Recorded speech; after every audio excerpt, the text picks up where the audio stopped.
Hey guys, it's Ash, and in this video, I'm going to give you guys some valuable battling tips that all beginners should know, and it will help you guys get a lot better, win more, and go a long way in the game.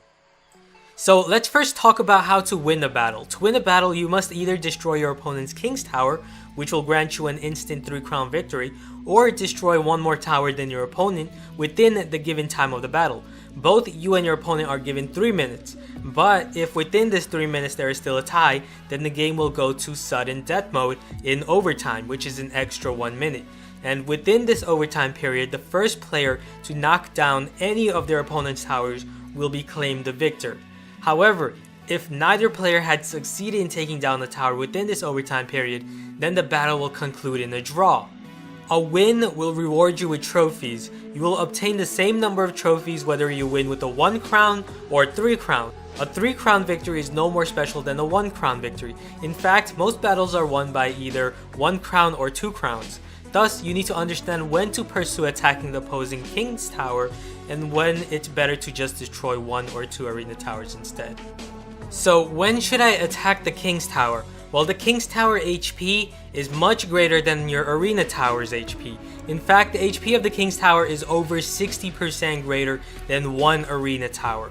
So it's usually much safer to win by either destroying 1 or 2 arena towers instead, and by playing good defense to prevent your opponent from destroying 2 of your arena towers.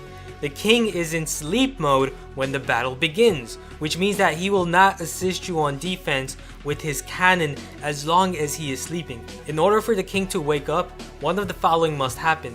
One of the arena towers must be destroyed, or the king's tower would have to be attacked. If both the arena towers are still up and the king's tower is damaged, then that will awaken the king. So this is very important. You should avoid attacking the King's Tower if you have not destroyed an arena tower, as this will awaken your opponent's king on defense, and he will start firing at your troops with his cannon.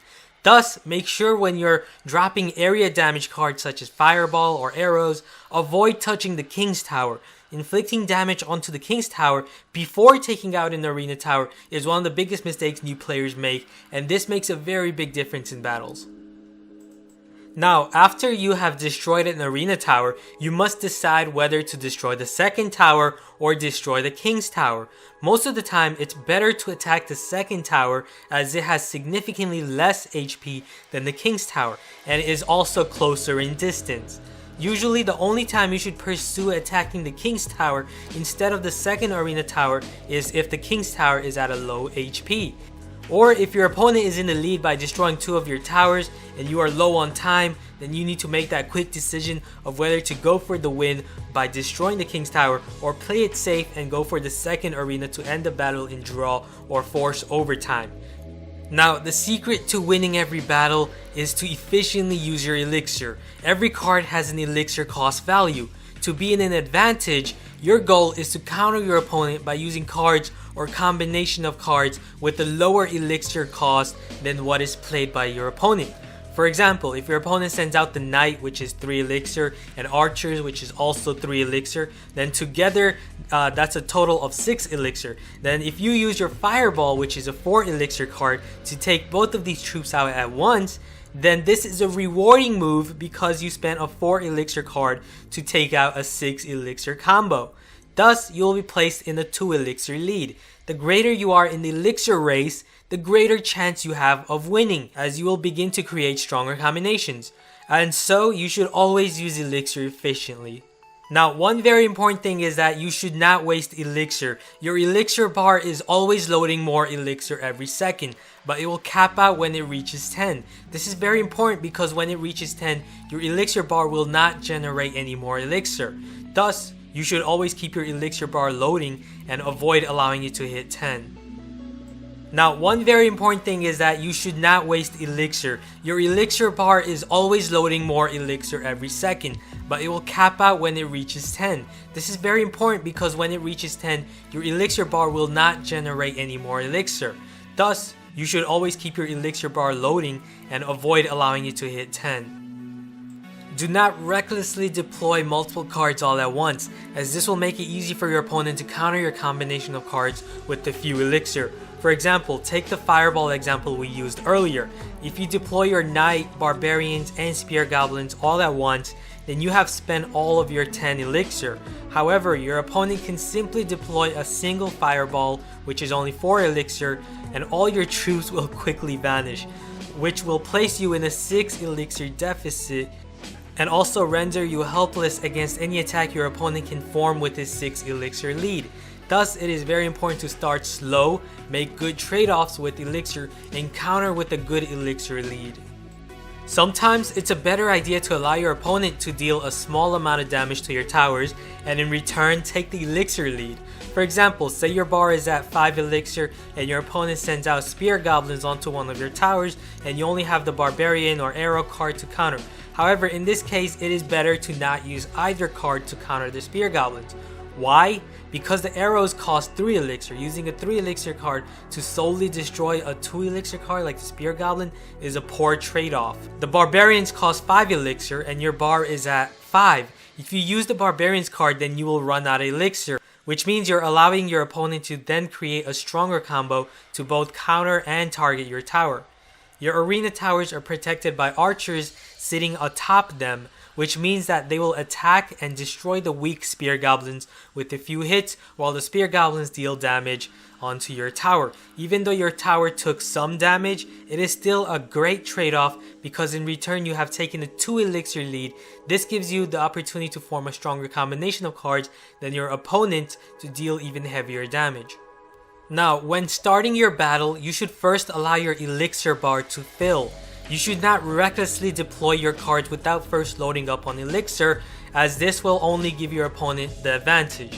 For example, say you deploy your prince card when the battle just started and you have 6 elixir, your opponent can simply place a tombstone which costs 2 less elixir and can quickly counter your prince and take a 2 elixir lead.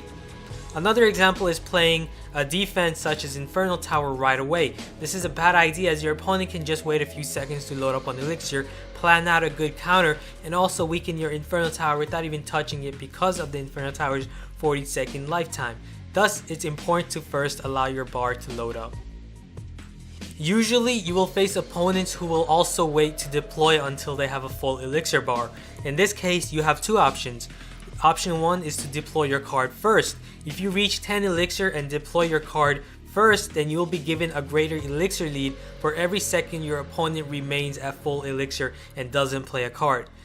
Option 2 is to deploy your card after your opponent has, and if you reach 10 elixir and decide to wait and deploy your card right after your opponent to play a better counter, then that will give your opponent an extra 1 elixir lead. Usually, it's best to deploy your first card at the moment or right before you have a full elixir bar.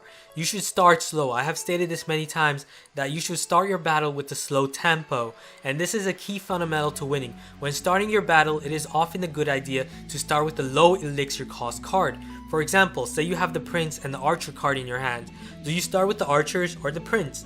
Well, it's often better to start with the archers due to their significantly less elixir cost. 3 elixir compared to the prince's 5 elixir. Why is this important? This is very important as starting with a high elixir costing card is often dangerous. If your opponent simply places a tombstone card, which is 3 elixir cost, then you are quickly losing the elixir race by 2. While playing a low elixir card such as the archer comes with less risk and will also allow you to scout your opponent's first move without having to waste too much elixir. If your opponent decides to send out his giant and musketeer at the same time, then you are prepared to make a good counter with the 7 remaining elixir. While if you have deployed your prince, then the giant plus musketeer combination will quickly take out your prince. A good idea for loading up on elixir to create a stronger combination of cards is to deploy your troop card at the very end of the battlefield behind your towers. As your troop takes a long time to travel to the other side, it will allow you to load up on greater elixir. Thus, if you wish to create a deadly combination such as the giant with the musketeer and witch, then this requires 14 elixir to do so.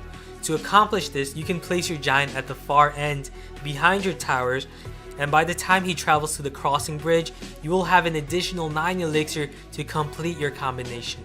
Now, which arena tower should I attack first? Well, when starting your battle, you may choose to attack either of your opponent's arena towers first. However, if your opponent chooses to attack first, then you should prepare a counter to his threat to protect your tower rather than ignore the threat and attack the other tower.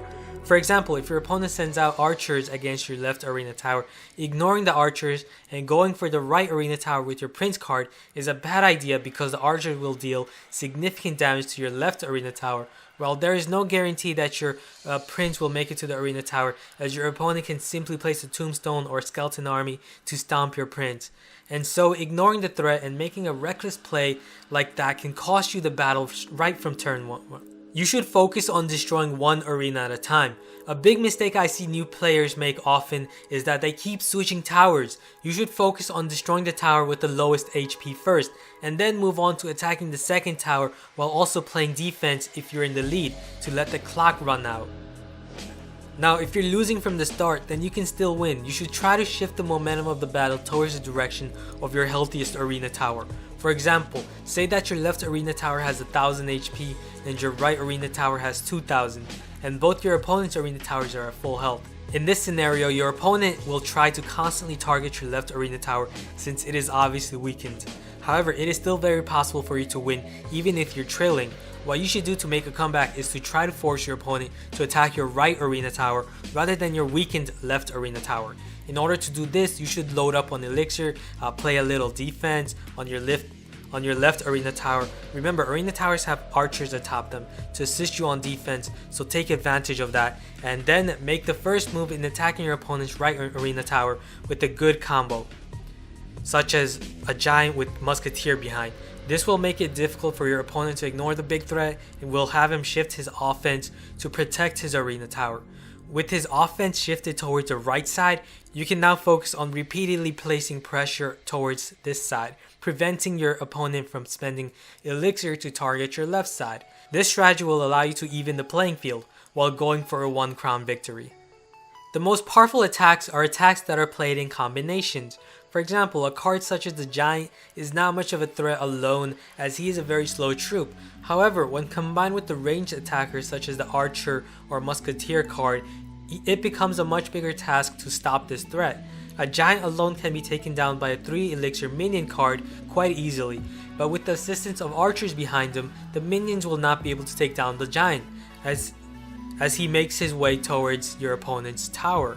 Thus, you should constantly try to load up on elixir and also win elixir trade-offs and attack in combinations. So hope you guys learned a lot and liked this video. If you did, be sure to give this video a thumbs up and also subscribe if you haven't. I'm going to have a lot more of these Clash Royale guides. So thanks for watching. I'll see you guys again soon. Later.